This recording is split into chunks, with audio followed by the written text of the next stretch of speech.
Somewhere between the moment you fall asleep tonight and the moment your alarm goes off, there's a real chance your own brain is going to try to terrify you. Not because anything went wrong, not because you're broken. On purpose. Every night, millions of people lie down in the safest place they know, completely still, completely harmless, and their mind still decides to build them a monster. That's the strange part nobody really stops to think about. You're not in danger. You're under a blanket in a locked house next to people who love you. And somehow, that's exactly when your brain chooses to chase you off a cliff, drown you, or trap you in a room with something you can't quite see. Why would the safest moment of your entire day be the one moment your mind decides to punish you with fear? To actually answer that, you have to go inside your skull while you're asleep, because it turns out sleep isn't the quiet shutdown most people imagine. It's closer to a second shift. Sleep moves through stages, cycling over and over through the night. Light sleep, deep sleep. And then the strangest one of all, REM sleep, short for rapid eye movement. During REM, your brain lights up almost like you're wide awake. Electrical activity spikes. Blood flow surges into key regions. Your eyes physically dart back and forth behind closed lids, tracking things that don't exist. This is the stage where the most vivid dreams happen. It's also, unsurprisingly, where almost every nightmare happens. Here's the part most people never think about. While your brain is this switched on, your body goes almost completely paralyzed. It's called atonia, and it exists for a very good reason. Without it, you would physically act out whatever your mind was imagining. Running, fighting, screaming, while your real limbs tried to carry out those same movements in your actual bed. In rare cases, that paralysis fails. It's called REM sleep behavior disorder, and people who have it genuinely act out their dreams, sometimes violently, without ever fully waking up. They've punched walls, fallen out of bed, even injured whoever was sleeping beside them, all while still trapped inside a scene they have zero conscious control over.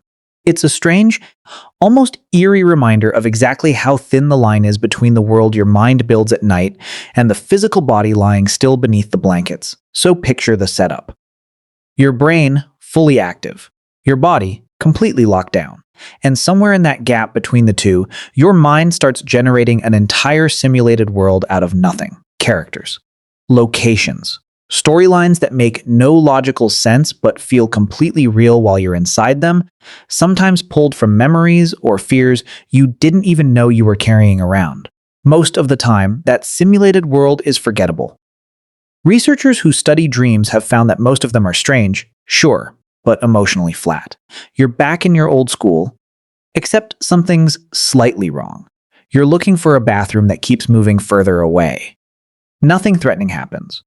And within minutes of waking up, the memory is already dissolving like it was never there. But nightmares are different. They're loaded, specifically, with fear. And the people who study this for a living don't think that's random.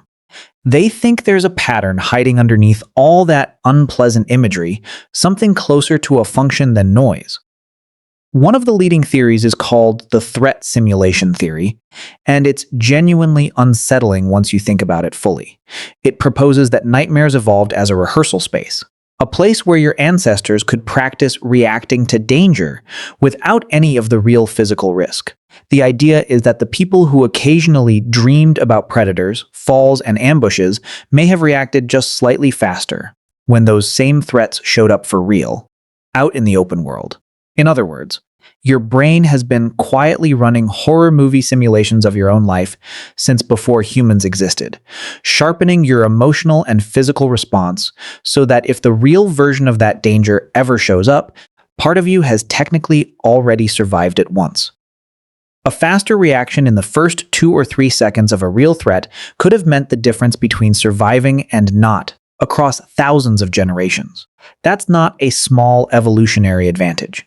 That's the kind of thing that gets baked permanently into a species. But here's the twist that stops this from being a tidy, satisfying answer. Most nightmares today have absolutely nothing to do with lions, ambushes, or falling off cliffs. A huge share of what actually shows up in your head at 3 a.m. comes from something far more personal. Stress. People going through anxiety, grief, trauma, or major life changes report noticeably more frequent, more intense nightmares than people in calmer periods of life. Your brain doesn't fully switch off the emotional processing it was doing all day just because your eyes are shut. It simply shifts that processing into a different format, swapping conscious worry for images and scenarios you have no control over. This connects to something researchers call emotional memory consolidation. Sleep, and REM's sleep especially, appears to help the brain sort through and file away the emotional weight of the day. Fear, embarrassment, grief, unresolved conflict, a huge amount of it seems to get quietly processed while you're completely unconscious. Most nights, that filing system works fine, and you wake up with no memory of any of it. But when the emotions involved are intense enough or unresolved enough, that filing process gets messy. And instead of a neutral, forgettable dream, what comes out the other side is a nightmare. This is exactly why nightmares spike so hard after traumatic events. In people diagnosed with post-traumatic stress, nightmares aren't just common, they're one of the clearest, most persistent symptoms of the entire condition. But in these cases, the brain isn't rehearsing danger in some broad, ancient sense anymore. It's replaying something specific, the same event, or fragments of it, night after night, sometimes for years after the actual danger has completely passed. Because that pattern is so well documented, real treatments now exist that target it directly. One of the more effective ones is called imagery rehearsal therapy. It involves sitting down while fully awake and consciously rewriting the ending of a recurring nightmare on paper in detail, swapping the terrifying outcome for something less threatening, sometimes even something that puts you back in control. And strangely enough, it works. Rehearsing a safer version of the dream while you're awake can genuinely change what shows up the next time you fall asleep. It's an odd form of therapy when you think about it, essentially editing your own subconscious script ahead of time. But across multiple studies, the results for people with chronic nightmares have been real and encouraging. Long before anyone understood REM cycles or brain chemistry, humans still felt the need to explain this. Every culture built its own story around it. Ancient Mesopotamians recorded dream omens on clay tuscan, treating nightmares as messages from the gods or warnings about the future. Medieval Europeans blamed a demon called the mare, believed to sit on a sleeper's chest and cause the crushing feeling of suffocation, which is actually where the word nightmare comes from. In several indigenous traditions, a bad dream wasn't dismissed as meaningless noise. It was treated as something worth bringing to the elders, sometimes acted on directly. None of those explanations line up with modern neuroscience. But none of them were entirely wrong, either. Every single one of those traditions landed on the same basic truth researchers confirm today. Nightmares carry weight. They reflect something real happening inside the person experiencing them, whether you call that something a spirit, an omen, or, more accurately, an overloaded emotional filing system quietly working through the leftovers of a hard day. And humans aren't even the only ones who seem to have them. Dogs twitch, whimper, and sometimes yelp in their sleep, in patterns that closely resemble human REM activity. Researchers studying rats have recorded matching brainwave patterns during sleep and during actual maze running, almost as if the animal's brain were quietly replaying the exact experience. Whether animals feel anything close to human fear during these episodes is impossible to know for sure. But the underlying machinery, an active brain locked inside a still body, appears to stretch far beyond our own species. Children, interestingly, get hit with nightmares far more often than adults, especially between the ages of 3 and 6.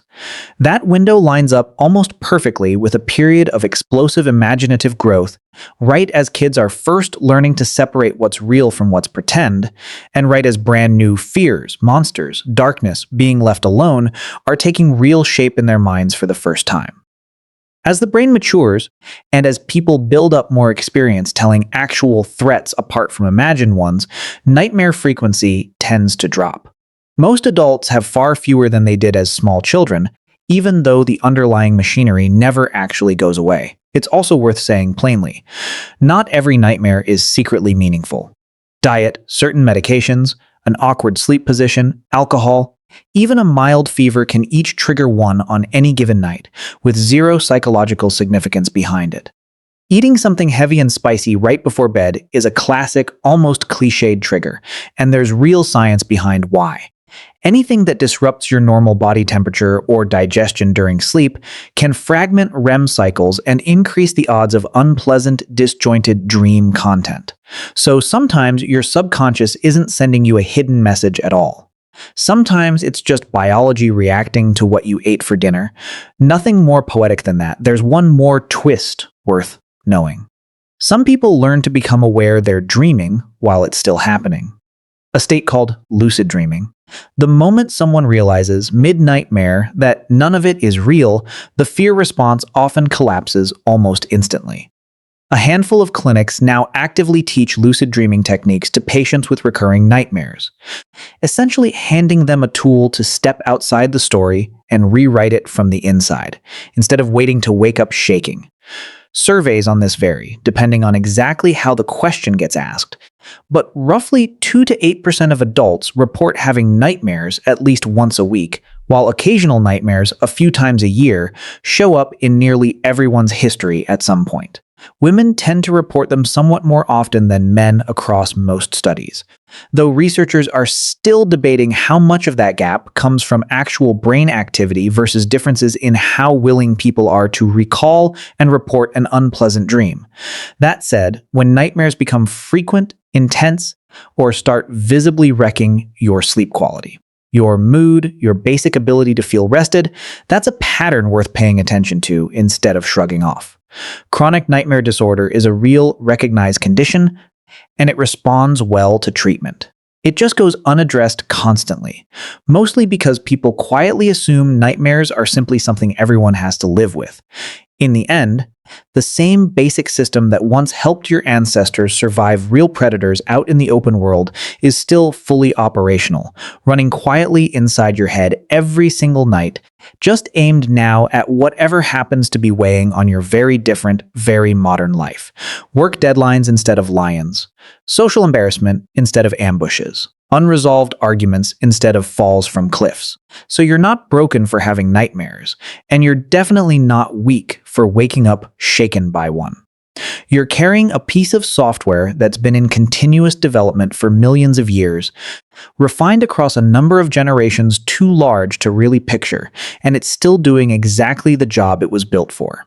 Trying to keep you alive, even while every other part of you lies completely still, unconscious, and totally unaware of just how hard your own mind is working behind the scenes.